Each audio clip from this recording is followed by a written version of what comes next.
एक तो मैं पहली बात कहूंगा, इस मैप का आप क्लोजअप जरूर लें। कुछ बातें समझ लो। ये उस भूमि का मानचित्र है जो भूमि सर्वोच्च न्यायालय के डायरेक्शन से भारत सरकार ने ट्रस्ट को सौंपी, और ट्रस्ट का गठन भी भारत सरकार ने किया। ट्रस्ट गठन करने का डायरेक्शन सुप्रीम कोर्ट ने दिया। ट्रस्ट का नाम श्री राम जन्मभूमि तीर्थ क्षेत्र। इस पूरे ट्रस्ट डीड में कहीं भी सोसाइटी, ट्रस्ट, इन शब्दों का प्रयोग नहीं है। श्री राम जन्मभूमि तीर्थ क्षेत्र, ये 70 एकड़ ग्रीन कलर से है। अब आप देख लीजिए ये कितना झिग जैग है। कहीं भी कोई सीधी रेखा खींचना कितना कठिन है।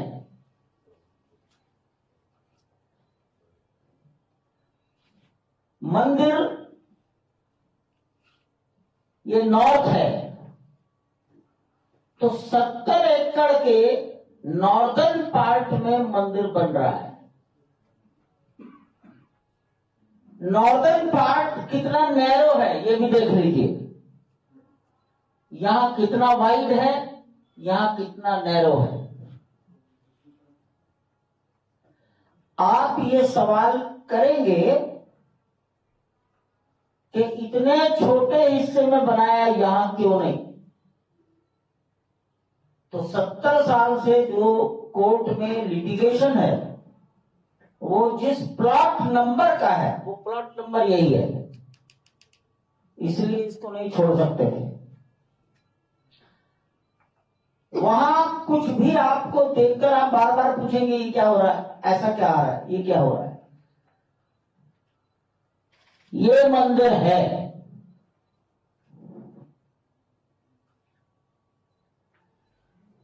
ये मंदिर वहां दिखेगा। 3 मंजिला, ग्राउंड फ्लोर तैयार हो गया, फर्स्ट फ्लोर का काम चल रहा है, सेकंड फ्लोर की परिस्थितियां डेवलप हो रही हैं।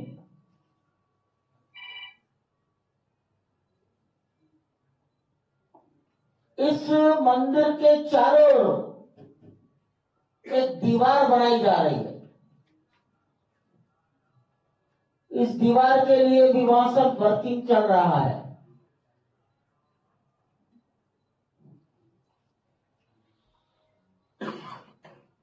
ये दीवार एक प्रकार की सुरक्षा दीवार है।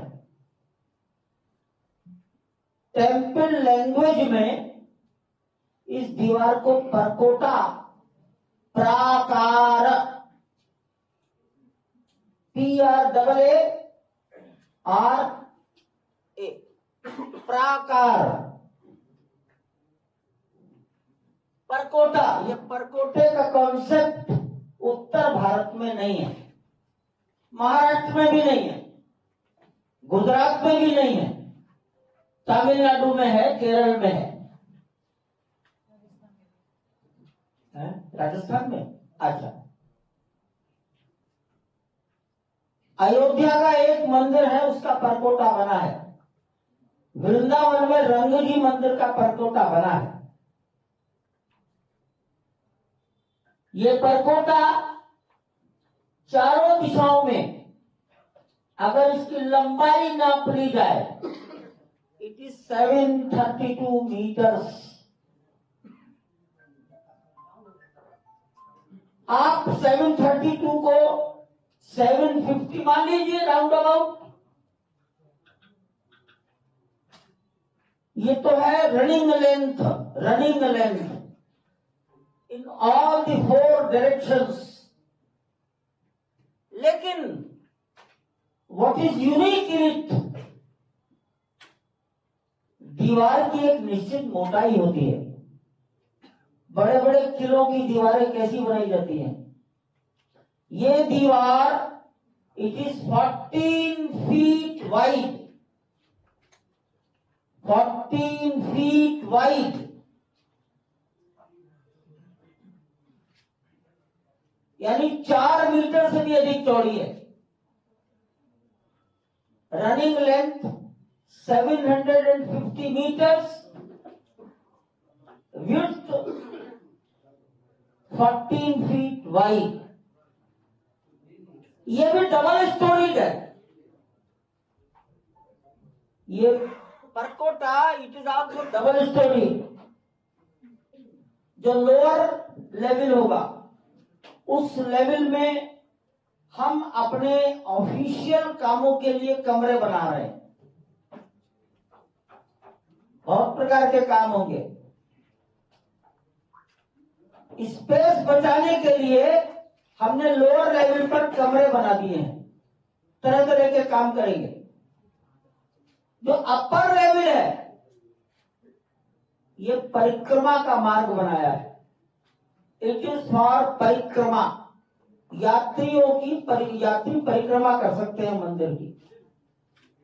दर्शन की लाइन बहुत बड़ी हो गई है, परिक्रमा के लिए बाहर निकल गए। गणेश जी ने माता पिता की परिक्रमा कर ली, दुनिया में विख्यात हो गए, प्रथम पूज्य हो गए। तो ये इसका उपयोगिता है और ये इसकी स्पेशलिटी है, इसकी विड्थ 14 फीट। एक दूसरा, इसके भी चारों भुजाओं पर 6 मंदिर हैं। एक कोने पर सूर्य भगवान का मंदिर होगा। राम सूर्य वंश में पैदा हुए। दूसरे कॉर्नर पर शंकर जी का मंदिर होगा। थर्ड कॉर्नर पर भगवती का मंदिर होगा, देवी का। और चौथे कोने पर गणेश जी का मंदिर होगा।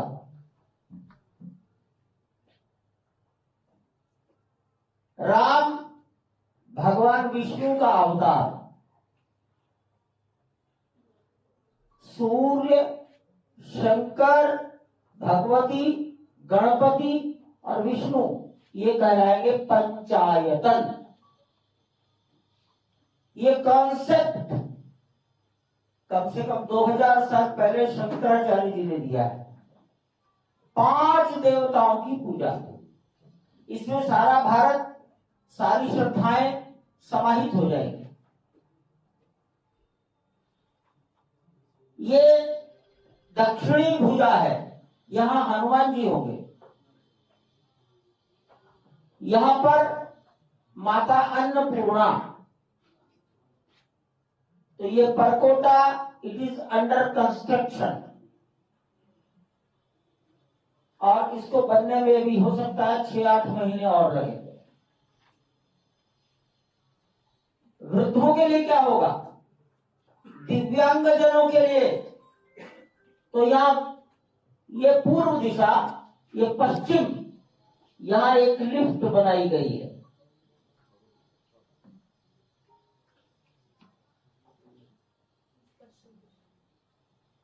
ये लिफ्ट परकोटे में बनेगी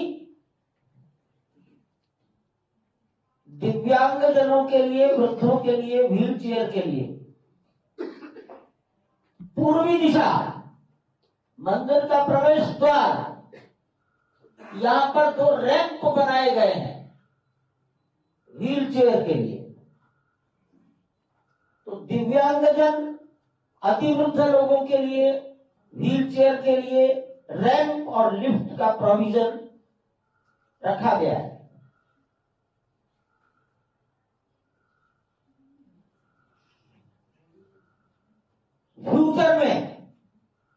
फ्यूचर का मतलब maximum by the end of 24 7-8 महीने बाद यहां 7 मंदिर और बनेंगे।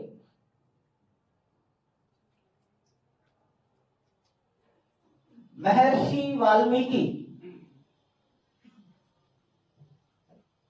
महर्षि वशिष्ठ, महर्षि विश्वामित्र, महर्षि अगस्त्य, राम को वनवास हुआ, पहली भेंट गंगा के तट पर केवट से हुई, मल्लाह से हुई है, जिन्होंने नाव में बैठाकर नाव गंगा पार कराई। निषाद राज, वो एक राजा है समाज का, तो निषाद राज का मंदिर बनेगा। ये निषाद राज का मंदिर आज भी वहां है जहां पर गंगा पार की गई थी। अयोध्या से जाइए, इलाहाबाद पहुंचने के पहले लखनऊ रोड पर श्रृंगबेरपुर, श्रृंगबेरपुर, लखनऊ से इलाहाबाद आएंगे तो श्रृंगबेरपुर पड़ेगा। गंगा के तट पर निषाद राज के मंदिर हैं, या निषाद राज का मंदिर बनेगा। वनवास में राम की भेंट एक बूढ़ी माता से हुई है जिसको शबरी कहा गया है, शबरी का मंदिर बनेगा। किसी पत्थर की शिला को राम ने स्पर्श कर दिया, एक नारी प्रकट हुई, गौतम ऋषि की पत्नी अहिल्या, मंदिर बनेगा।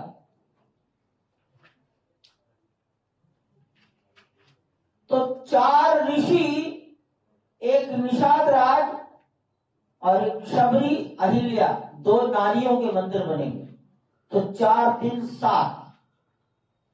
राम के वनवास काल में जो अंतिम पात्र है उसका नाम है जटायु। जटायु का अंतिम संस्कार राम ने जटायु की गर्दन अपने गोद में रखकर किया है, जल अर्पण किया है। और जटायु की स्थापना यहां की गई है, कुबेर टीला, यहां जटायु स्थापित कर दिए गए हैं।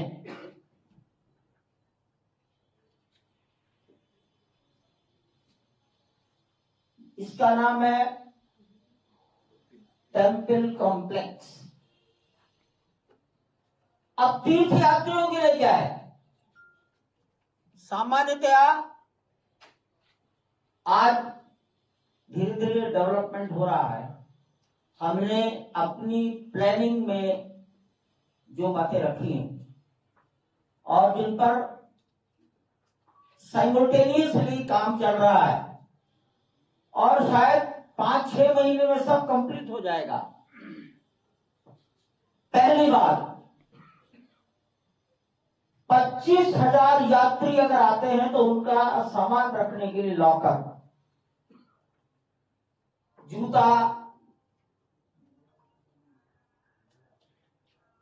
चप्पल, मोबाइल, पर्स, छोटे छोटे बैग, इसकी व्यवस्था देखिए यहां पर है।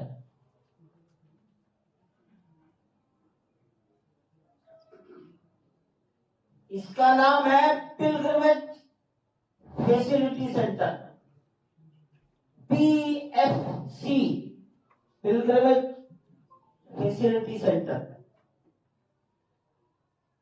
यहीं पर एक छोटा सा चिकित्सालय बनाएंगे। यात्री आया दर्शन करने के लिए, उसे कुछ कठिनाई खड़ी हो गई तो यहाँ एक हॉस्पिटल रहेगा, थक गया आराम कर सकेगा। पंखे, पानी, चिकित्सालय, लॉकर, जूता यही जमा करेगा तब अंदर प्रवेश करेगा। यहां से निकलने के बाद जूते की आवश्यकता नहीं पड़ेगी, नंगे पैर ही चलना होगा। गर्मियों में पैर नहीं जले इसका प्रोविजन करेंगे। अब 25,000 यात्रियों में से अगर 500 लोगों को इच्छा हुई वॉशरूम जाना है, टॉयलेट जाना है, तो एक बड़ा कॉम्प्लेक्स तैयार किया गया है।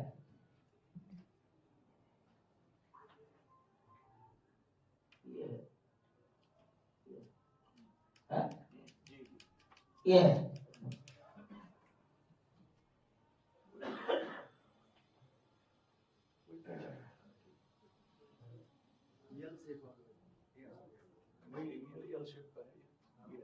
ये 12। हाँ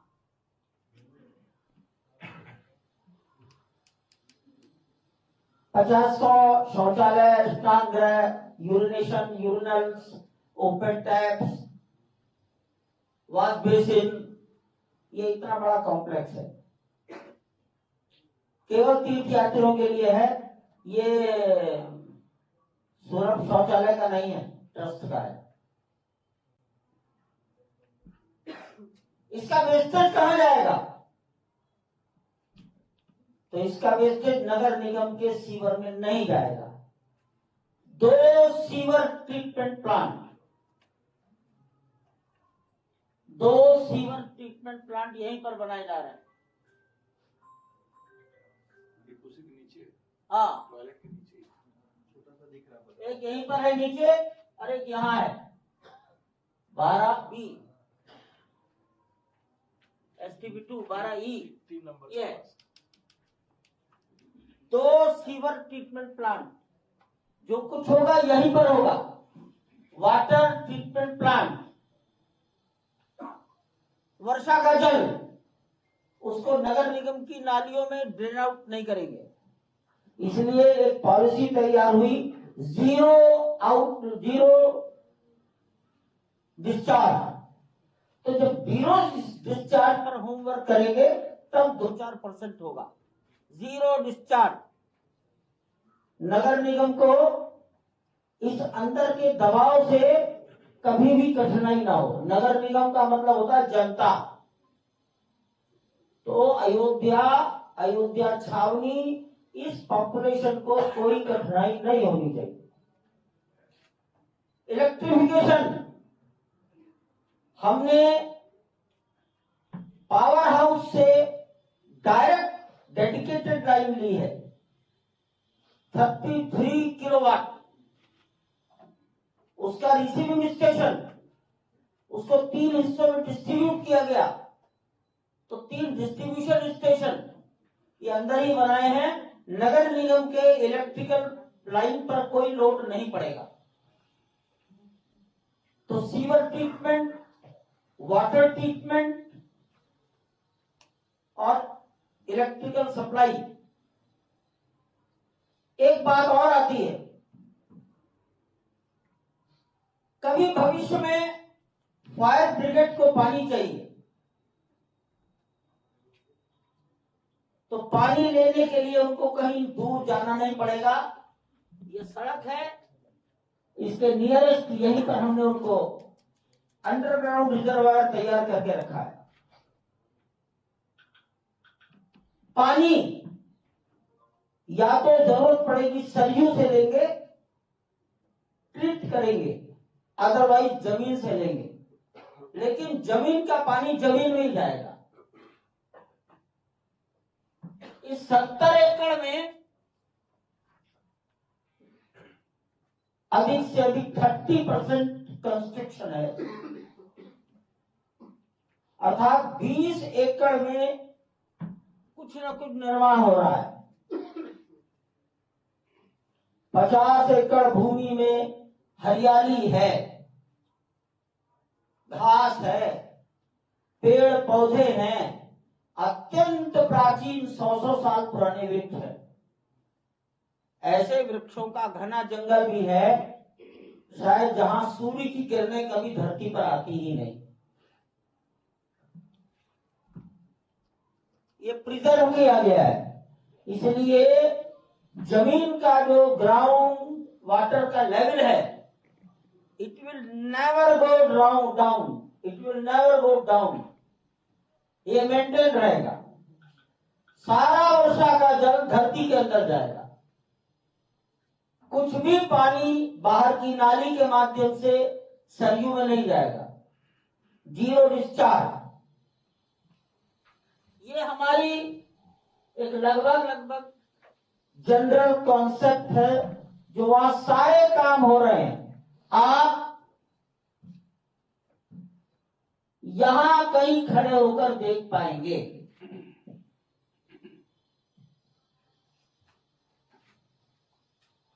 इधर नहीं जा पाएंगे। आप यहां कहीं खड़े होकर देख पाएंगे।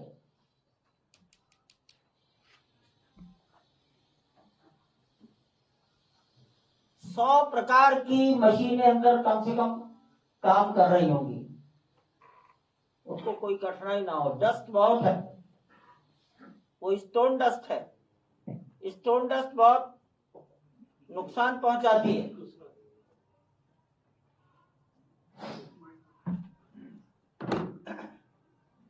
ये वहां का सारा एक कंस्ट्रक्शन का मैंने थोड़ा बहुत बताया। अब मैं इसको बताता हूं, टेम्पल तक सीमित रहूंगा। इसका construction it is also unique. Northern India में शायद 200-400 साल पिछले उसमें ऐसी रचना निर्माण नहीं हुई। पहली बात थी फाउंडेशन। फाउंडेशन जमीन के नीचे अनेक प्रकार से सॉइल टेस्टिंग कराया गया। एक प्रकार ने, अनेक प्रकार ने, इन्होंने किया, उन्होंने किया। तब ये निष्कर्ष निकला कि जमीन के नीचे जो कंडीशन है, not fit for foundation. Mostly it is debris और it is loose sand. It is not the soil. मट्टी नहीं है, भुरभुरी बालू है, डेब्रिश है। इसमें कोई फाउंडेशन नहीं बन सकता। इसका निर्णय करने के लिए IIT Delhi, IIT Guwahati, IIT Mumbai, IIT Chennai, NIT Surat, central building research institute Roorkee, L&T और टाटा के सीनियर इंजीनियर्स और national geo research institute Hyderabad के डायरेक्टर्स, इतने इंजीनियरिंग ब्रेन, इनका कलेक्टिव विजडम इसमें काम आया। लगभग 2 महीने तक ऑनलाइन बैठकें होती थी। आईआईटी गुवाहाटी के डायरेक्टर परमिशन लेकर, बिना किसी को बताए, अकेले आकर उन्होंने सारा सर्वे किया और तब कहा कि यहां फाउंडेशन बनने के लिए जमीन जैसा होना चाहिए वैसा नहीं है। इसलिए डिसाइड किया गया इसे हटाओ। तो सबको हटाया गया और लगभग 6 एकड़ दूरी से हटाया गया। 14 मीटर डेप्थ तक हटाया गया। ऐसा लगता था जैसे हमने एक समुद्र तैयार कर दिया है। मेरे विचार से अप्रॉक्सीमेटली 2 लाख घन मीटर